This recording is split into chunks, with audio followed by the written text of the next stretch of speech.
प्रिय दोस्तों, नमस्कार। सहज समाधि क्या है? ये आपने समाधि शब्द बड़ा सुना होगा। योग में इसका बड़ा महत्व है, बड़ा कई बार आता है। और योगियों जो आध्यात्मिक पथ पर हैं वे तो इस शब्द से अच्छे खासे रूबरू होते हैं, भले ही हमें इस शब्द का ठीक तरीके से पता हो या ना हो, लेकिन समाधि शब्द सुना जरूर हर किसी ने। ऐसे ही एक शब्द सहज समाधि, ये अवस्था क्या है, इसी पर हम वीडियो में बात करेंगे। उससे पहले अगर आप चैनल पर नए हैं तो सब्सक्राइब भी करें, वीडियोस को लाइक भी करें, जो पसंद आए ज़्यादा से ज़्यादा शेयर करें और पूरा सुनें। पूरा सुनेंगे तो आप ठीक ठीक समझ पाएंगे और समझे के अनुसार जीवन में उन बातों को समझ पाएंगे तो जीवन में निश्चित रूप से ला पाएंगे, आप भी वैसा जीवन जी सकेंगे। हम चलते हैं अपनी वीडियो की तरफ। समाधि समाधि ही एक तरीके से, जैसे आप अष्टांगिक योग, जब भी अष्टांगिक योग की बात आती है तो यम नियम आसन प्राणायाम प्रत्याहार धारणा ध्यान समाधि तक जाता ही जाता है। और समाधि भी सबीज और निर्बीज मुख्य रूप से दो भागों में, ये तो अष्टांगिक मार्ग है। और अगर हम पतंजलि योग दर्शन की बात करें तो वे दो रूप में कहते हैं, एक सबीज और एक निर्बीज समाधि। तो समाधि भी, और उसमें भी कई सारे समाधि के भेद हैं। यानी कुल मिलाकर मन को रोक देना, मन सम हो जाना, मन का मिट जाना ही एक तरीके से समाधि। अगर हम छोटे रूप में सम, उस तत्व से, उस परम तत्व से समानता मिल जाना, ये वास्तव में समाधि का अर्थ है। अब समाधि कई प्रकार की होती है, जैसे मैंने बताया सबीज निर्बीज। कुछ लोग कई दिनों तक समाधि लगाते हैं, जो योगी हैं, जो जानने वाले हैं, कई दिनों तक समाधि लगाई। जैसे बीते संवद सहज सतासी समाधि तजी शंभु अविनाशी, यानी शिव ने, भगवान शिव ने, योगेश्वर शिव ने 87,000 वर्ष के पूर्व 87,000 वर्ष तक की लंबी समाधि ली और उसके बाद उन्होंने भी समाधि को त्यागा, छोड़ दिया, या यूं कहे छूट ही गई। क्योंकि मन सदा एक स्थान पर बैठे समाधिस्थ नहीं रहेगा, वो जाएगा ही जाएगा कहीं ना कहीं। तो वो कभी ना कभी तो समय के अंतर्गत जो समाधि होगी वो छूटेगी। इसलिए हमारे महापुरुषों ने सहज समाधि पर बड़ा जोर दिया। सहज समाधि का मतलब, संतों ये उपदेश दिया। संत कबीर ने कहा, संतों सहज समाधि भली। भी ये कह रहे हैं कि संतों को उपदेश करते हुए कह रहे हैं, संतों का मतलब जो सत्य के रास्ते पर आरूढ़ हैं और उस तक पहुंच गए हैं लगभग, और समाधि के लिए लगातार प्रयास कर रहे हैं, मन को रोकने का लगातार प्रयास कर रहे हैं और एकांत का प्रयास कर रहे हैं। तो उनके लिए कहा गया कि संतों सहज, ये परिपक्व अवस्था वाले साधकों की बात है कि संतों सहज समाधि भली। सहज समाधि यानी ये योग की, ये आपकी साधना का, ये आपके ध्यान का परिणाम है एक तरीके से। और उस परिणाम के ऊपर वे कह रहे हैं कि सहज समाधि भली। और आगे कहते हैं कि आंख न मूंदूं कान न रूंधूं काया कष्ट न धारूं उघरे नैना साहिब देखूं सुंदर रूप निहारूं संतों सहज समाधि भली। ये सहज समाधि बड़ी अच्छी है, सब करते हैं। मतलब उगरे नैना, ये अवस्था है, वो साधना की उच्चतम अवस्था है जहां तक एक व्यक्ति पहुंच सकता है। ये परिणाम है, ये रिजल्ट है आपके ध्यान का, आपकी साधना का, आपकी ऊंचाई का, ये रिजल्ट है। यहाँ रिजल्ट की बात की जा रही है। संत कबीर कर रहे हैं, संतों सहज समाधि भली। ये है सहज समाधि। उस सहज समाधि में होता क्या है? वो कह रहे हैं आंख ना मूंदूं, आंख नहीं मूंदना पड़ती। यानी आंख बैठकर ध्यान लगाना आंख बंद करके नहीं करना पड़ता। कान न रूंधूं, कानों को बंद नहीं करना पड़ता। काया कष्ट न धारूं, काया को कि इस अवस्था में लेना, इस अवस्था में लेना। यानी कभी पद्मासन में, कभी सुखासन में, तरह तरह के हम तरीके से, या फिर सिर उल्टा करके खड़े हो जाना, शीर्षासन करना, तरह तरह के जो योग होते हैं, हठ योग से जो योग करते हैं, काया को थोड़ी भी कष्ट नहीं देना। बैठे ठाणे बैठे पड़े उताने, कहे कबीर हम उसी ठिकाने, एक सत्य की ओर है ही वो। ये है सहज समाधि का मतलब। तो आंख न मूंदूं, कान न रूंधूं, काया कष्ट न धारूं, तो कर क्या रहे, उघरे नैना साहिब देखूं। मतलब उस सत्य को, उस परमात्मा को, वो अवस्था आ गई है।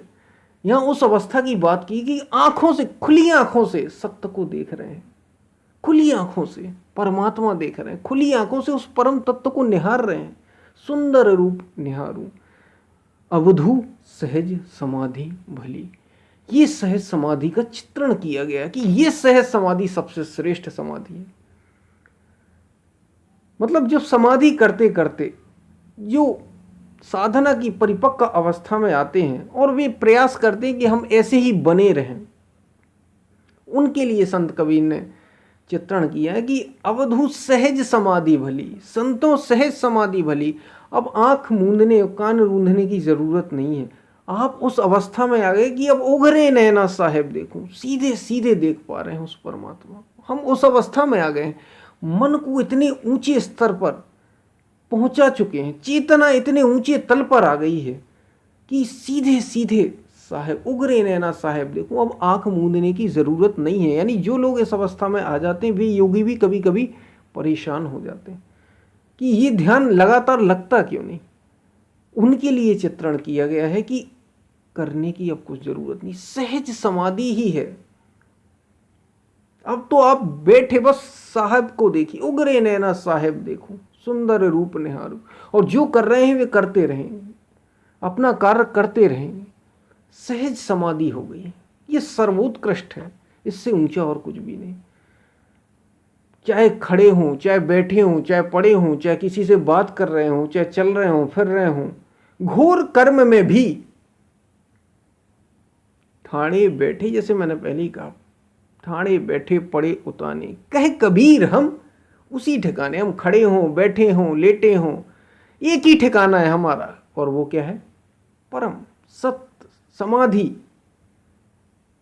सतत हो गया है। पहले हम अभ्यास करते थे, पहले हम प्रयास करते थे उसमें स्थिर होने का, उसको समझने का, उसमें टिकने का, उस तक पहुंचने का, उस ऊंचाई को पाने का। लेकिन अब वो क्या हो गया, सहज हो गया, सहज हो गया। वो खुद ब खुद सुख दुख से एक परे परम सुख, उसमें मन टिक गया, स्थिर हो गया, समाधिस्थ हो ही गया, तो सहज समाधि हो गई। ये है सहज समाधि। सहज समाधि की समाधियों में सर्वोत्कृष्ट है। और ये कहने और सुनने की, जैसे मैंने आपको पहले कई वीडियो में बताया कि रहीमन बात अगम की, कहन सुनन की नाई, जिन देखा सो कहा नहीं, और कहा सो देखा नहीं। यानी जो कह रहे हैं अब, क्योंकि कह पाते नहीं, ये तो बात, ये जो आपको बातें हैं, ये केवल वहां तक संकेत कर रही हैं, उसको नहीं कहा जा रहा, संकेत कर रही हैं। उन संकेतों से आप समझने का प्रयास कर लें तो कर लें, क्योंकि जिसने देखा है वो कह नहीं सकता, क्या कहेगा। कहने के लिए जब कहने वाला रहे तब तो कहेगा,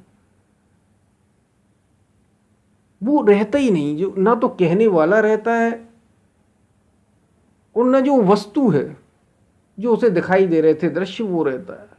सब सम हो जाता है। समाधि का अर्थ ही है, उस परम से समानता हो जाती है, दो जैसा कुछ रह ही नहीं जाता, इसलिए समाधि। इसकी बात संत कबीर करो। ये सहज समाधि का अर्थ ये है कि उठते बैठते चलते फिरते खाते पीते, पहले हम किसी का सुमिरन करते थे, हमें स्मृति करना पड़ती थी, हमें चिंतन करना पड़ता था। अब वो सहज हो गया, सहज, हमारा ध्यान एक ही तरफ है बस। हम कुछ भी करें, हम ध्यान कहीं भी लाएं, लेकिन हमारी सहज समाधि है, सहज समाधि रहती है। ऐसे योगी थे बुद्ध, ऐसे योगी थे महावीर, ऐसे योगी थे आदि शंकराचार्य, ऐसे योगी थे दत्तात्रेय, ऐसे योगी थे तुलसीदास, ऐसे योगी अनेकों हमारे महापुरुष ऐसे हुए हैं। और सबने एक ही एक बात कही, और ऐसे ही कबीर ने कही। तो बस ये सहज समाधि का चित्रण है कि सहज समाधि वास्तव में है क्या। ये परिपक्व अवस्था है सत्य तक पहुंचने की। ये यूं कहें कि जब कोई फल पक जाता है फिर उसे ज़रूरत थोड़ी रह जाती, वो तो पक ही गया, वो मीठा हो ही गया, फिर उसे कुछ करना नहीं। यूँ समझें कि पका और गिर गया, पक जाएगा तो गिर जाएगा ही जाएगा, अब उसे कुछ करना थोड़ी है।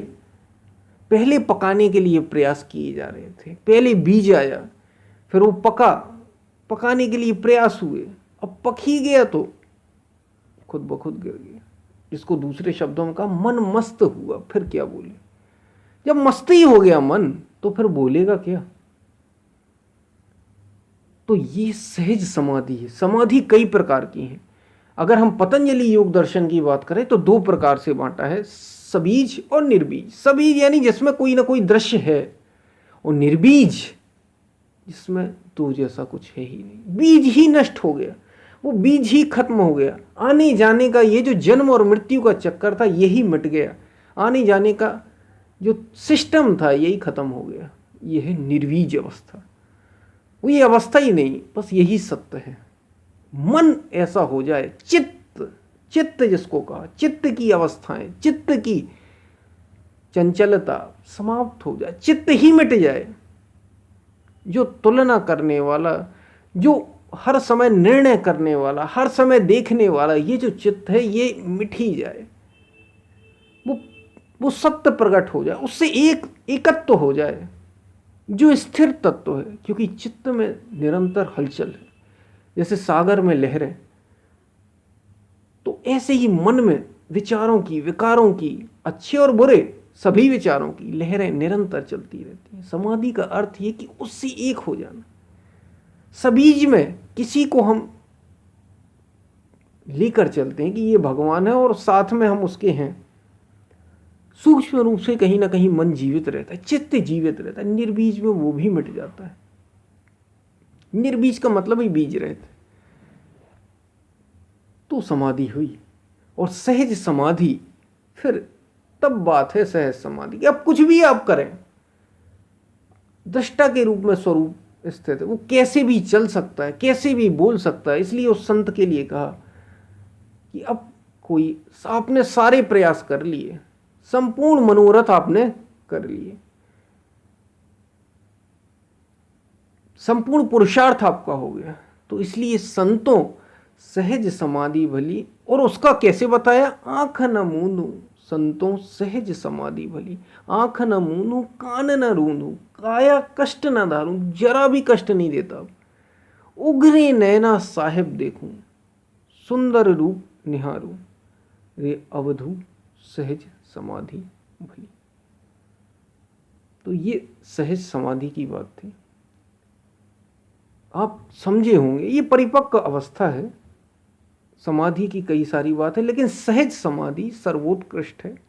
और ये जब आप एकाकार हो जाते हैं उस परम से, जब वही रहता है यूं कहें, तो ये अवस्था होती है। हम फिर मिलते हैं, तब तक के लिए धन्यवाद।